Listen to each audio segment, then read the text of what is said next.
pengelolaan kekayaan negara dan risiko, 5 program dukungan manajemen. Secara total, RAKL Kementerian Keuangan itu 52 triliun 16 miliar rupiah. Dan hari ini kita akan membahas dalam rangka nota keuangan RAPBN 2026. Dan ini semuanya sudah karena kita bahas pada saat kita di Pagu Indikatif di Camp PPKF. Dalam putaran hari ini, kita hanya rapat kerja sebagai pengantar. Berikutnya nanti kita kerja dengan rapat lagi dengan para satuan unit di Kementerian Keuangan sebanyak 23 yang akan kita selesaikan dalam 2 hari, Pak. Setelah rapat kerja ini nanti akan lanjut, berikutnya besok, habis itu kita tutup dengan rapat kerja untuk persetujuan sebelum dibawa ke Badan Anggaran DPR RI. Saya beri kesempatan kepada Menteri Keuangan untuk menyampaikan paparan. Terima kasih Pak Ketua. Assalamualaikum warahmatullahi wabarakatuh. Om Swastiastu, Namo Buddhaya, salam kebajikan. Yang terhormat pimpinan Komisi 11 dan anggota Komisi 11 DPR RI, kami akan menyampaikan paparan rencana kerja dan anggaran Kementerian Keuangan Pagu Anggaran tahun anggaran 2026. Ini Pak, kunjungan saya yang pertama sebagai Menteri Keuangan, betul Pak. Biasanya sebagai LPS. Kalau waktu ketua LPS saya katanya ngomongnya kayak agak koboi, sekarang nggak boleh saya baru merasakan dampaknya, rupanya beda. Jadi sekarang saya akan stick ke pidato yang sudah disiapkan oleh staf saya di sini, Pak. Jadi nggak ada session bebas lagi. Pak Menteri, boleh koboi tapi ada isinya. Siap. Makasih, Pak. Hadir bersama kami dari Menkeu pada hari ini adalah saya sendiri Menteri Keuangan, para wamen, ada 3 wamen di tempat kami, sekjen, irjen, para dirjen dan kepala badan, para staf ahli Menkeu, para pimpinan BLU atau Badan Layanan Umum dan jajaran, dan juga Anda siapa? Pak Sekjen kami, Pak. Dia suka protes kalau nggak disebut namanya, Pak. Harus khusus katanya. Yang terhormat pimpinan dan anggota Komisi 11 DPR RI, pertama, kami akan menyampaikan peran APBN untuk stimulus ekonomi dan mewujudkan kesejahteraan. Yang terhormat pimpinan dan anggota Komisi 11 DPR RI, sebagai negara dengan sistem ekonomi terbuka yang selalu kita cermati dan kita pantau adalah dinamika perekonomian global dan dampak rambatannya kepada ekonomi domestik. Saat ini tekanan terhadap perekonomian global mulai sedikit mereda, namun risiko ketidakpastian tetap perlu diwaspadai. Ketidakpastian global utamanya dipengaruhi oleh perang dagang, konflik geopolitik yang memanas, ancaman keamanan global di mana negara-negara berlomba memperkuat cyber dan nuklir yang jika tidak dikelola dengan bijak akan menjadi masalah serius di kemudian hari. Hal ini meningkatkan fragmentasi dan proteksionisme yang mengganggu rantai pasok sehingga meningkatkan volatilitas harga komoditas, tekanan terhadap suku bunga, dan nilai tukar. Ini semua terus kita antisipasi dan mitigasi semaksimal mungkin. Meskipun tarif tinggi dari Amerika Serikat diberlakukan terhadap berbagai negara, sejumlah negara masih menunjukkan resiliensi dari sisi pertumbuhan ekonomi. Hal ini terlihat ketika kebijakan tarif diumumkan pada bulan April, aktivitas perdagangan dan produksi tetap berlanjut. Indonesia dari sisi perekonomian domestik juga menunjukkan adanya resiliensi terhadap tekanan ketidakpastian global, berada di kelompok negara-negara yang resilient. Meskipun demikian, kewaspadaan tetap diperlukan untuk mengantisipasi dampak lanjutan dari dinamika eksternal tersebut. Resiliensi ekonomi hingga triwulan kedua tahun ini diperkirakan berlanjut dengan pertumbuhan lebih tinggi tahun depan. IMF pada rilis Juli 2025 memproyeksikan pertumbuhan global lebih optimis dengan tumbuh 3% year on year di tahun 2025. Ini naik sebesar 0,2 percentage point dari prediksi sebelumnya dan naik 0,1 percentage point ke 3,1% pada tahun 2026. Ekspektasi penurunan Federal Fund Rate juga mendukung proyeksi pertumbuhan ekonomi yang lebih optimis dan berpotensi mendorong aliran modal kepada emerging market. Tren pelonggaran moneter untuk mendukung aktivitas ekonomi di tengah stabilitas inflasi di level global diperkirakan turut memberikan dampak positif bagi domestik sehingga prospek pertumbuhan ekonomi yang lebih tinggi dapat kita wujudkan. Sejalan dengan perkembangan global yang mulai memberikan sinyal pemulihan, perekonomian Indonesia tetap resilient, terrefleksi pada ekonomi triwulan 2 2025 yang tumbuh sebesar 5,12% year on year, utamanya ditopang oleh masih kuatnya konsumsi rumah tangga, meningkatnya investasi, dan terjaganya kinerja ekspor impor. Di sisi lain, sektor kontributor utama bagi perekonomian yaitu manufaktur tumbuh kuat, didukung hasil dari hilirisasi yang memberikan nilai tambah lebih besar di samping permintaan domestik yang masih tinggi. Pertumbuhan ekonomi yang resilient ini menjadi modal untuk mendorong agar pertumbuhan ekonomi ke depan dapat tumbuh lebih tinggi dan menuju 8% dalam jangka menengah. Pada tahun 2026, pertumbuhan ekonomi ditargetkan dapat mencapai 5,4% dengan konsumsi rumah tangga yang masih menjadi kontributor utama diperkirakan tumbuh 5,2%. Investasi ditargetkan tumbuh 5,2%, diwujudkan melalui penguatan peran Danantara untuk akselerasi investasi yang produktif pada sektor-sektor yang bernilai tambah tinggi dan yang berorientasi ekspor. Dampak lanjutannya, ekspor diharapkan tumbuh lebih tinggi dengan nilai tambah yang diberikan. Ini ditargetkan tumbuh hingga 6,7%. Di samping pertumbuhan yang resilient, inflasi juga dapat dikendalikan dalam rentang target 1,5% hingga 3,5%, sehingga daya beli masyarakat tetap terjaga dan tetap memberikan margin keuntungan juga bagi produsen. Slide-nya ke inflasi. Slide. Inflasi dulu. Pemerintah terus berkomitmen bahwa stabilitas harga pangan menjadi prioritas yang harus dikendalikan. Berbagai kebijakan ditempuh, antara lain melalui stabilisasi pasokan harga pangan atau SPHP, pemberian bantuan pangan, hingga penguatan peran Bulog. Bulog didorong berperan menjaga stok pangan yang handal sehingga efektif untuk menstabilisasi harga sekaligus mampu melindungi petani di harga yang wajar sehingga kesejahteraan petani dapat meningkat. Dibandingkan berbagai negara, Indonesia dengan kebijakan yang koordinatif baik dengan Bank Indonesia, KL terkait, dan pemerintah daerah mencatatkan inflasi yang lebih terkendali dibandingkan banyak negara. Banyak negara masih berupaya untuk mencapai level inflasi yang ideal.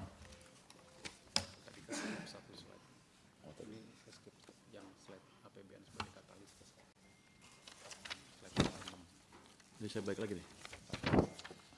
Ini udah. Oh, ini. Oh, ini. Saya masih balik sedikit ke belakang, Pak. Ada yang terlewat rupanya. Slide nomor 6. Slide nomor 6. Slide nomor 6. Oh, kok beda. 6. Filenya.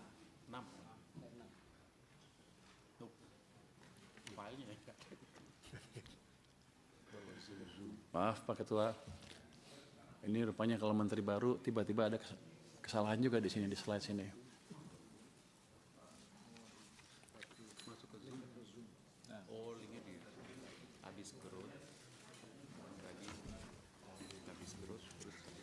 kelewat tuh gue.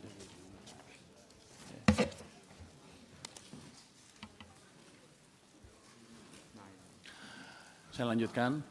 Dalam rangka mendorong pertumbuhan ekonomi yang lebih tinggi, diperlukan percepatan investasi. Upaya percepatan investasi ke depan tidak hanya mengandalkan APBN, tetapi juga ditopang oleh penguatan peran swasta dan Danantara Indonesia sebagai Sovereign Wealth Fund. Ke depan diharapkan kontribusi investasi dari Danantara terus meningkat hingga tahun 2029, sejalan dengan meningkatnya kontribusi swasta. Investasi strategis yang dilakukan oleh Danantara diarahkan untuk mendukung sektor-sektor produktif yang mempunyai nilai tambah tinggi, memperluas kesempatan kerja, dan meningkatkan kesejahteraan. Pemerintah melalui APBN juga tetap hadir sebagai katalis untuk menggairahkan peran swasta, sehingga ke depan diharapkan Danantara dan swasta berkontribusi besar sebagai motor bagi pertumbuhan ekonomi. Dukungan untuk pembangunan infrastruktur melalui APBN juga dilanjutkan yang diarahkan untuk proyek-proyek prioritas yang mempunyai daya ungkit terhadap pertumbuhan antara lain perumahan, infrastruktur pendukung ketahanan pangan, ketahanan energi, serta sarana dan prasarana pendidikan dan kesehatan. Ini sudah next. Kinerja neraca perdagangan hingga saat ini masih konsisten surplus dalam 5 tahun terakhir. Akumulasi neraca perdagangan sejak Januari hingga Agustus 2025 mencapai 29 miliar dolar, tumbuh signifikan sebesar 52,6% dibandingkan periode yang sama tahun lalu. Jadi ini menggambarkan global ekonominya nggak seburuk yang dibayangkan orang dan mesin-mesin ekspor kita siap untuk mengisi kebutuhan ekonomi global. Jadi pertumbuhannya amat signifikan 52,6%. Kinerja neraca perdagangan ditopang ekspor yang secara kumulatif dari Januari hingga Agustus 2025 mencapai 185,3 miliar dolar, tumbuh 7,8% dibandingkan tahun lalu. Sementara itu, impor tercatat 156,3 miliar dolar, tumbuh lebih rendah dari pertumbuhan ekspor di 2,3%. Ini mencerminkan ekonomi domestik yang aktif baik dari sisi konsumsi maupun produksi, termasuk aktivitas impor yang mendukung produksi barang-barang untuk tujuan ekspor. Kinerja tersebut turut ditopang tarif resiprokal untuk Indonesia sebesar 19%, ini lebih kecil dari banyak negara. Di samping tentunya upaya pemerintah untuk terus membuka kerjasama untuk pasar ekspor baru, termasuk dengan menjalin kerjasama internasional seperti penyelesaian perjanjian EU-SEPA dan bergabung dalam BRICS. Dari sisi komoditas, ekspor terutama ditopang produk industri pengolahan, antara lain CPO dan turunannya, serta besi baja yang tumbuh kuat. Di tengah gejolak global, kinerja instrumen keuangan terus membaik dan kepercayaan investor juga terus pulih. Hal ini terefleksi pada tekanan pada rupiah yang mereda dan kinerja SBN dengan yield yang terus turun. Surplus neraca perdagangan menopang kinerja rupiah.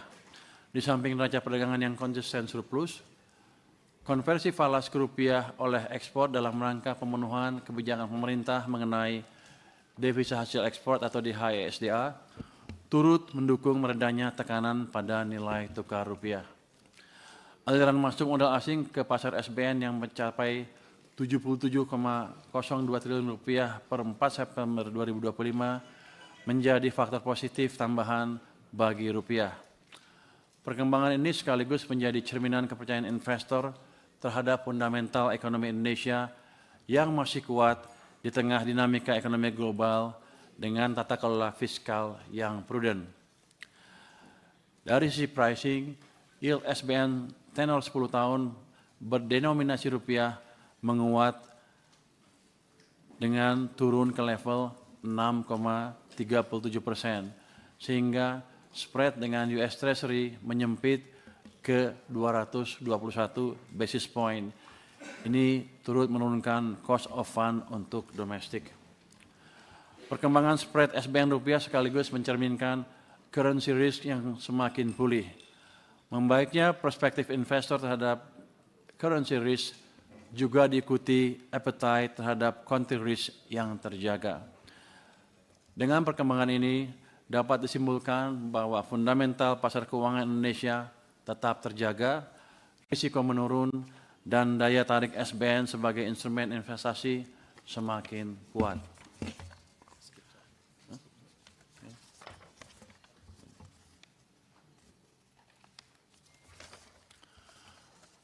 Pertumbuhan yang resilien dan terjaganya stabilitas ekonomi berkontribusi besar dalam menopang perbaikan kesejahteraan masyarakat. Melalui pertumbuhan dan stabilitas ekonomi berdampak pada penciptaan tambahan 3,59 juta lapangan kerja di tahun 2025, sehingga secara agregat berimplikasi pada penurunan tingkat pengangguran terbuka menjadi 4,76% dari tahun lalu yang sebesar 4,28%, serta penurunan kemiskinan ke level 8,47% dari sebelumnya di level 9,03%. Pimpinan dan anggota Komisi 11 DPR RI yang terhormat, dengan mengucap syukur Alhamdulillah dalam 10 bulan pemerintahan Bapak Prabowo, kinerja ekonomi dan implementasi kebijakan fiskal kita berjalan dengan baik, walaupun masih banyak pekerjaan rumah yang perlu disempurnakan.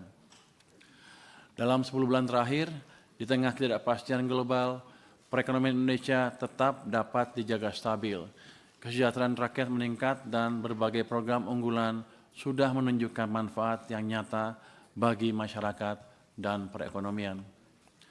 Beberapa capaian sebagai berikut, antara lain pertumbuhan ekonomi pada triwulan 2 2025 dapat tumbuh 5,12% year on year, inflasi terkendali di level rendah, rasio utang termasuk yang terendah di G20 di kisaran 39,8%, neraca perdagangan surplus, defisit APBN terkendali dalam batas aman sebesar 2,78% PDB untuk outlook 2025. Stok beras lebih dari 4 juta ton.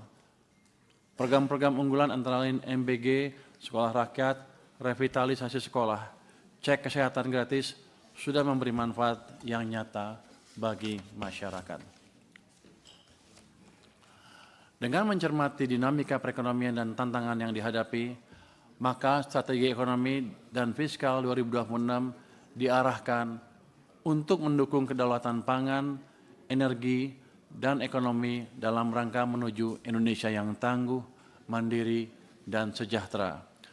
Sejalan dengan hal tersebut, RAPBN 2026 difokuskan untuk mendukung 8 agenda prioritas yang meliputi yang pertama ketahanan pangan, yang kedua ketahanan energi, yang ketiga MBG, yang keempat pendidikan bermutu, yang kelima kesehatan berkualitas, yang keenam pembangunan desa, koperasi dan UMKM, yang ketujuh penguatan pertahanan semesta, yang kedelapan akselerasi investasi dan perdagangan global.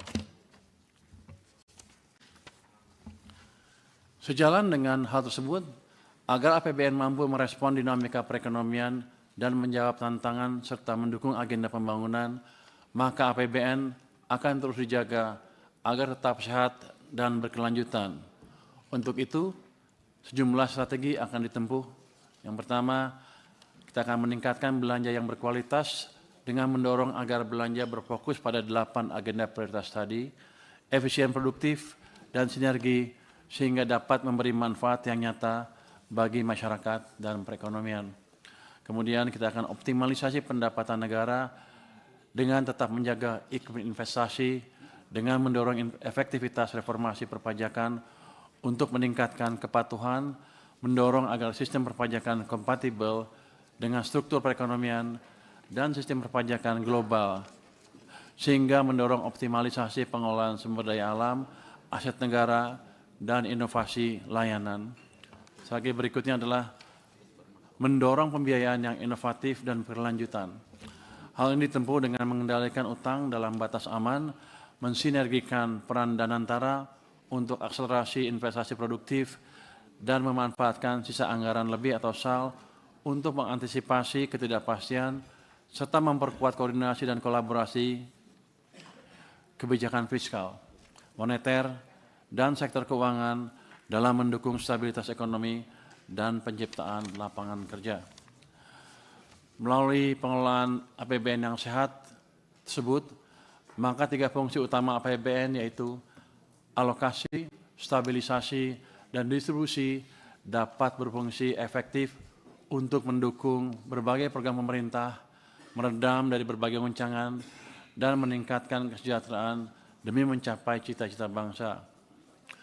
Indonesia yang tangguh, mandiri, dan sejahtera.